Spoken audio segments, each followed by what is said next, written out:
Nome. Siamo Giorgio. Cognome. Baggiani. Data di nascita. 6/11/1965. Bene, professione. Musicista e direttore d'orchestra. E segni particolari? Grande trascinatore. Direi proprio grande di sì. ce l'ho messo io, che trascinatore. Buongiorno a Giorgio. Buongiorno. Bene, Baggiani. buongiorno, grazie. Potremmo dire quindi amico. buon Giorgio. Buongiorno a tutti.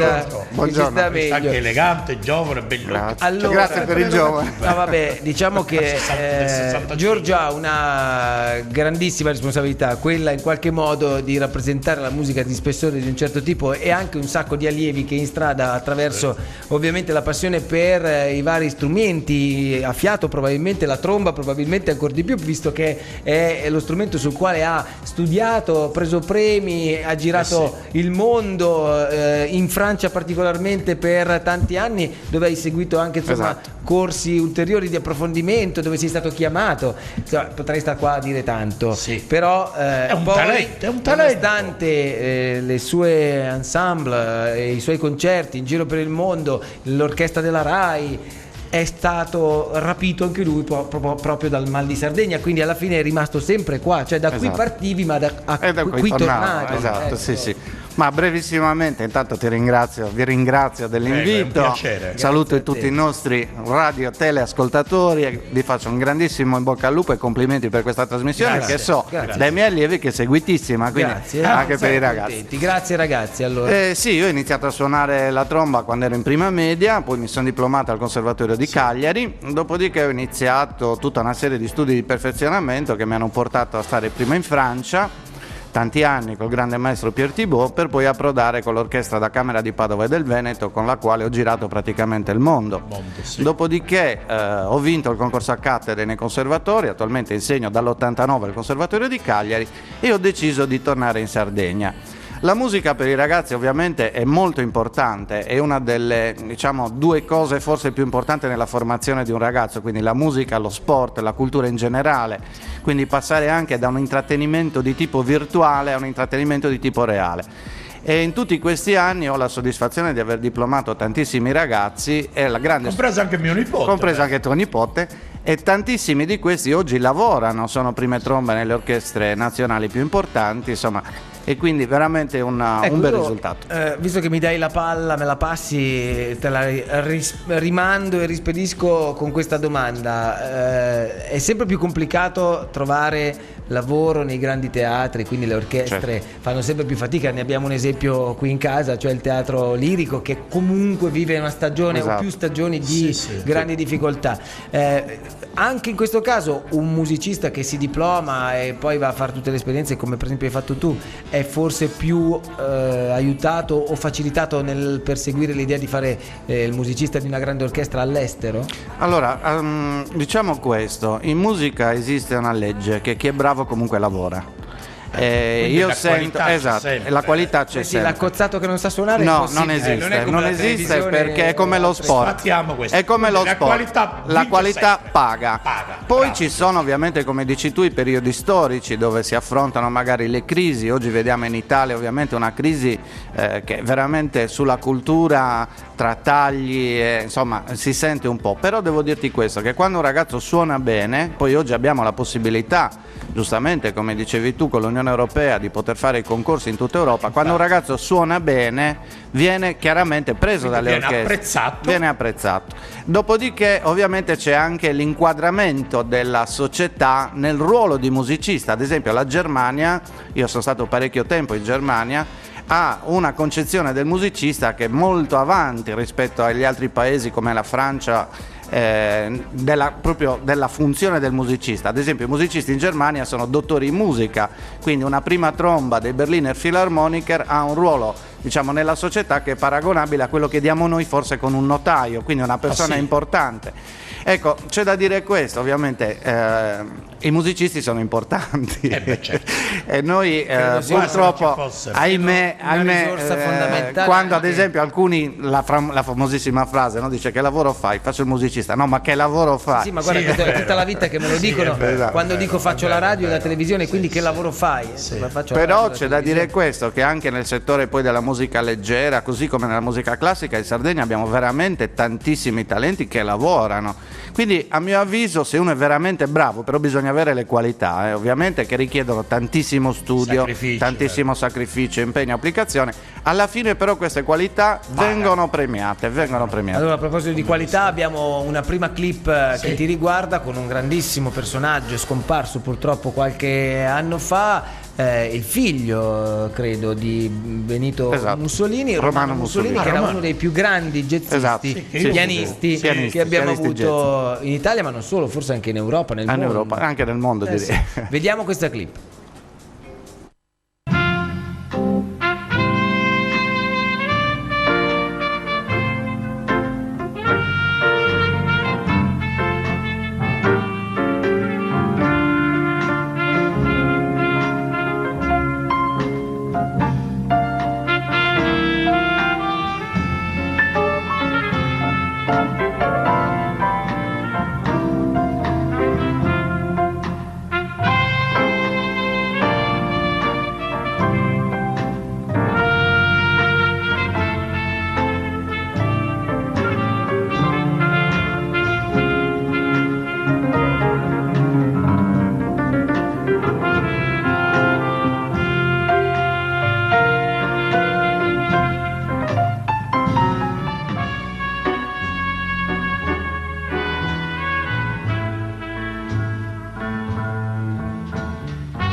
Bellezza e anche il fascino di quello che sono le note che ne arrivano e ne derivano dal pianoforte, che è uno strumento meraviglioso, e la tromba, che credo sia comunque uno degli strumenti, gli strumenti a fiato in generale siano complicatissimi. La tromba poi anche solo per fargli fare un pochino di suono, uno che non ne ha mai messo bocca, cioè è impossibile, cioè proprio una roba che ti viene nel mal di testa, svieni perché soffi e basta. Esatto, cioè la tromba non è uno strumento preparato, voglio dire, preparato ad esempio il pianoforte, quindi andiamo, schiacciamo, il suono esce. Con tutto il rispetto per i pianisti, perché è difficilissimo. Però nella tromba dobbiamo produrre tutto noi. Granizio ti saluta per questa cosa che hai detto adesso. Tanto fiato, preparare i muscoli, le labbra, quindi voglio dire, poi la tromba è uno di quegli strumenti che in orchestra si sente, voglio dire, quindi se non sbaglio. Tornando al concerto, questo è un concerto del 2002, io ho suonato parecchi anni con Romano Mussolini, era una persona straordinaria, tra l'altro non voleva... È morto adesso, sì, è scomparso, non voleva nemmeno sentir parlare di politica, voglio dire, quindi... No. Si è portato dietro, si parlava... Era anche un grande giocherellone, quindi insomma... Era veramente una persona straordinaria e ho avuto il privilegio di poter suonare con lui tanti anni, e poi su YouTube ho messo appunto un po' di video che sono tutti rigorosamente dal vivo, ecco, e quindi sono molto molto interessanti. E tra l'altro parlavamo fuori onda di quanto Sardegna 1 ti abbia seguito, tanti tuoi appuntamenti c'erano del passato. Proprio stiamo parlando degli anni 2000, tutta una serie di concerti di Natale, di produzioni che Sardegna 1 appunto aveva seguito. Senti anche dalla regia cosa mettono in sottofondo, guarda, così ascolta, per renderci la chiacchierata molto più piacevole. Con la tromba e un po' di immagini che scorrono. La tromba ci commuove, dai. Questo è Morricone, Playing Love, commuove, dai, fatta con il flicorno, sì, molto Senti, con dal Demo direttore Morselli. d'orchestra, Demo Morselli, guarda qui il mitico, con tutti i miti, esatto. Vabbè, ma Giorgio ha suonato davvero un po' con tutti. La sua grande caratura, il suo grande spessore da musicista non gli ha impedito però di far bene anche l'allenatore, perché poi quando diventi assolutamente, ma anche voglio dire, è trasmettere poi la passione per la musica ai ragazzi. Io credo molto nella formazione culturale dei ragazzi, ma soprattutto nel dargli una formazione corretta, quindi è molto importante. Cagliari sono bravi i tuoi alunni? Molto bravi. Perché la Sardegna ha una tradizione, vero? Assolutamente sì, sono molto orgoglioso dei miei allievi.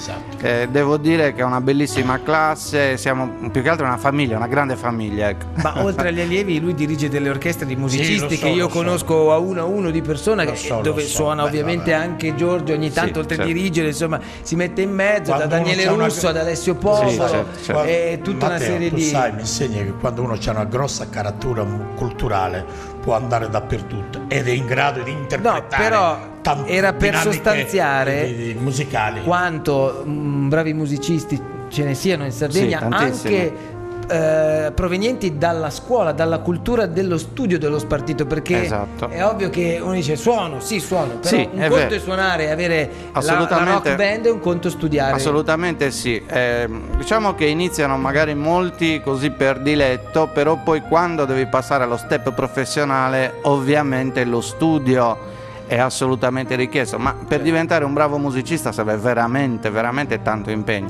Ma tu studi ancora? Io sì, regolarmente, 3 ore al giorno. È un po' come gli avvocati, i musicisti non finiscono. No, la tromba è uno di quegli strumenti che non perdona. Cioè, voglio dire, Paganini diceva: se non suono per un giorno me ne accorgo io, se non suono per 3 giorni se ne accorge il pubblico. Mio nonno diceva un'altra cosa, te la dico fuori. Sì, vabbè, non dirla. Detto questo, abbiamo tra poco la pubblicità, ma prima arriva la domandona sul pranzo del presidente. Cosa mangerà oggi a pranzo il presidente Mameli? Oggi ho 2 coscette. 2 coscette tristi, proprio tristi. Poi si faccia un bel piatto di pasta, come sempre, che è nella dieta mediterranea il piatto principe, mezze maniche, ha già anche sulle mezze maniche apposta al tonno, un piatto semplice e veloce. Cosa ci vuole in fondo? Un soffritto di cipolle di buon tonno, ben sgocciolato, pomodoro fresco, e si gradisce anche una spolveratina di botarga che ci sta bene, e a fine cottura, diciamo, potrà condire il tutto con le sue belle mezze maniche, queste qua, ecco qua, del pastificio di Sardegna, ovviamente, anzi pastificio Cellino, scusate, quindi mezze maniche di Sardegna, il pastificio Cellino che dal 2001 garantisce qualità e benessere sulle tavole dei sardi, con un forte senso di appartenenza al territorio e al rispetto della cultura e delle tradizioni locali. Ma lei mi guarda, mi annuisce sempre così, mi sembra Mister Magoo, ma in fondo sa che le dico che a me di quello che lei mangerà oggi a pranzo non me ne fregola, e non a tutti noi fregola un pacchero.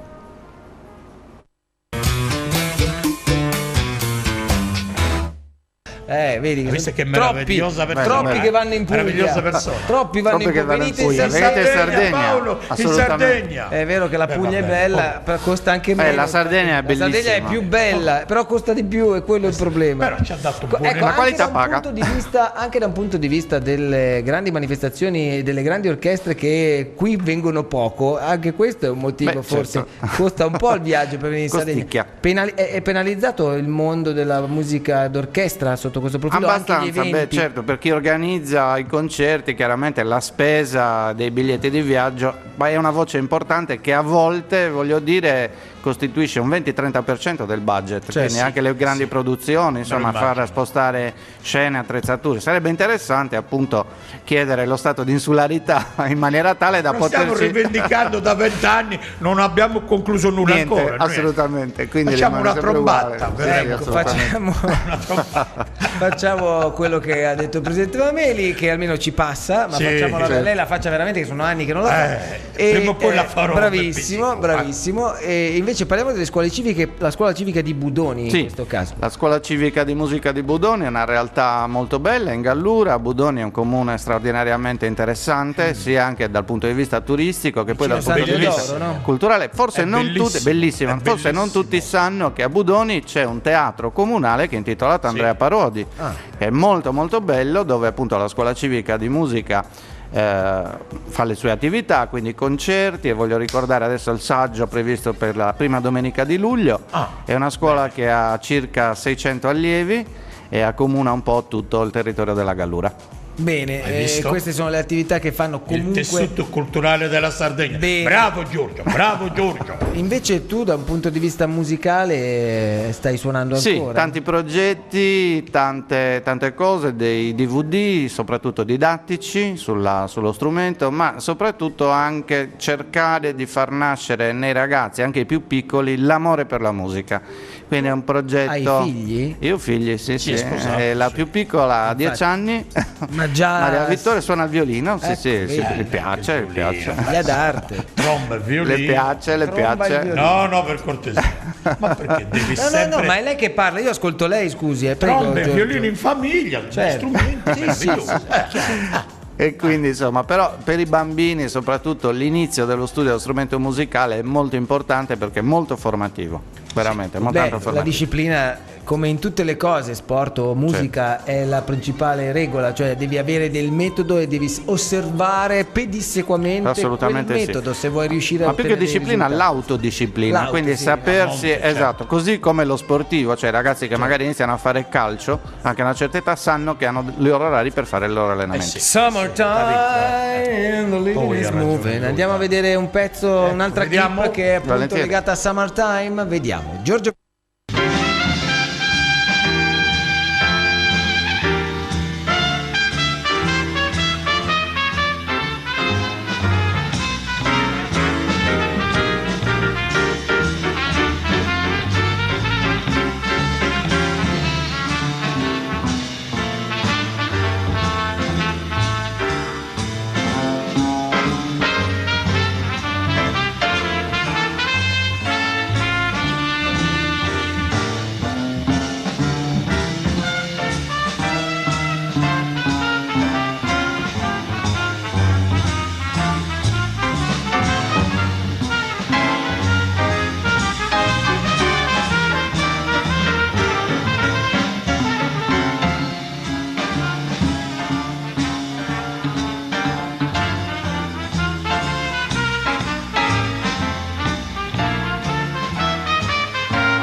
Il pubblico del jazz è un pubblico complicato, molto esigente. Il jazz è un genere complicato da suonare, bisogna essere veramente dei veri e grandi professionisti. Chiudo, visto che abbiamo un minutino, chiedendoti: tu sei rappresentante della regione Sardegna all'interno del... Non più. O sei stato? Sono stato. Sì, ecco, sì, sono stato. Per capire, il teatro lirico è messo veramente male? O risorgerà prima o poi? È un tema che richiederebbe veramente tanto, una puntata a parte. Io quello che posso dire è che auguro veramente di cuore a tutti i lavoratori del teatro lirico un futuro radioso. Speriamo bene, sono delle scelte che vanno fatte appunto dai dirigenti attuali, ma l'auspicio e l'augurio è che si possa risolvere una situazione difficile. Sì, perché è stato sempre una struttura rinomata in Italia. Assolutamente sì. Poi voglio dire, è la prima industria culturale della Sardegna, quindi è molto importante. Va bene, con queste parole di buon auspicio e positive da parte del maestro Giorgio Baggiani, noi ringraziamo ovviamente. Grazie a voi, per essere venuto a trovarci, così come ringrazio questo bell'uomo che è qui alla mia destra, che adesso passerà un weekend di relax totale dopo le grandi fatiche della settimana. Grazie alla squadra Cristian Manca, Gianfranco Trudu, Gigi e Stefano Perra e il DJ Fabietto, il mio fido Confalonieri, il coautore di questa trasmissione. L'appuntamento è per domenica sera alle 21 con il meglio della settimana e poi da lunedì 22 giugno la sigla nuova estiva e l'inizio ufficiale dell'estate anche per i due di Via Venturi. Buon weekend a tutti. A lunedì. Ciao caro amici telespettatori. Ciao.